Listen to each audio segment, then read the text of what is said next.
भगवान श्री महादेव किसानों के देवता है। क्यों? क्योंकि हमारे यहाँ बोला गया है कि उत्तम कृषि मध्यम व्यापार।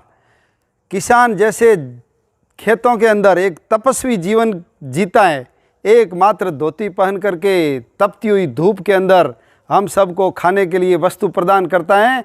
भगवान शंकर का रूप रंग भी एक किसान जैसा है।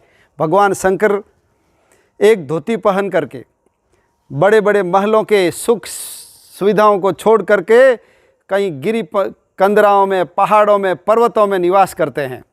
जैसा किसान नंगे बदन रहता है, शंकर भगवान ऐसे ही खुद नंगे बदन रहते हैं।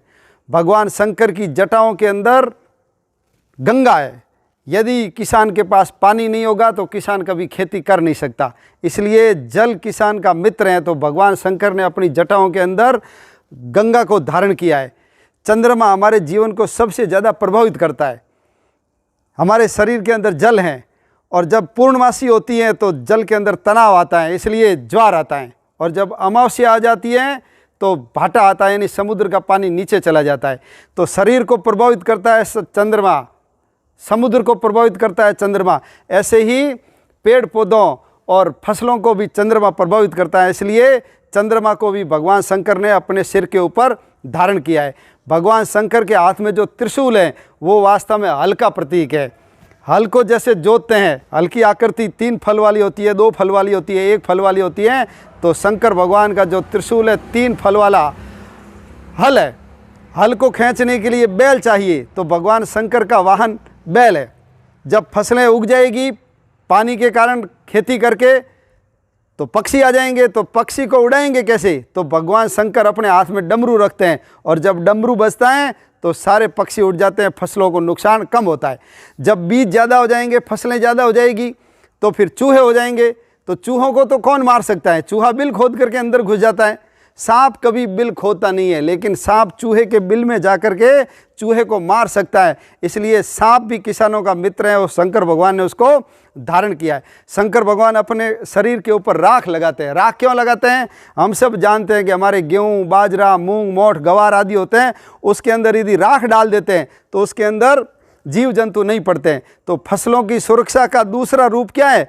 वो है राख। इसलिए भगवान शंकर अपना अभिषेक राख से करवाते हैं। ऐसे ही भगवान शंकर को आक और धतूरे चढ़ते हैं। ये दोनों खारे होते हैं, ये जहरीले होते हैं। और आजकल जो जैविक खेती का भारत के अंदर वापस चलन बढ़ा है, तो जैविक खेती के अंदर फसलों को बढ़ाने के लिए और जीव जंतुओं को मारने के लिए जो पेस्टिसाइड है, ये कीटनाशक है, ये बहुत खतरनाक है अपने मानव शरीर के लिए। कैंसर होता है इससे। इसलिए जैविक खेती को आजकल बढ़ावा दिया जा रहा है।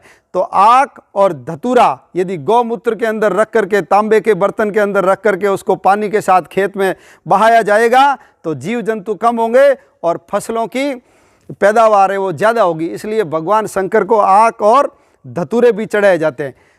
भगवान शंकर का वाहन बैल है और जो पार्वती है, माँ भवानी है, उसका जो वाहन है वो शेर है।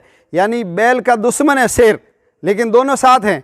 ऐसे ही गणेश जी जिनका वाहन चूहा है, लेकिन चूहे का जो दुश्मन है वो है सांप, उसको भगवान शंकर अपने गले में धारण करते हैं। और सांप का जो दुश्मन है मोर, वो जो भगवान शंकर का दूसरा पुत्र है कार्तिकेय, वो उसके चढ़ने के लिए वाहन के रूप में वो काम लेते हैं। यानी ये सब आपस में एक दूसरे से मेल नहीं खाते, वैचारिक मतभेद हैं।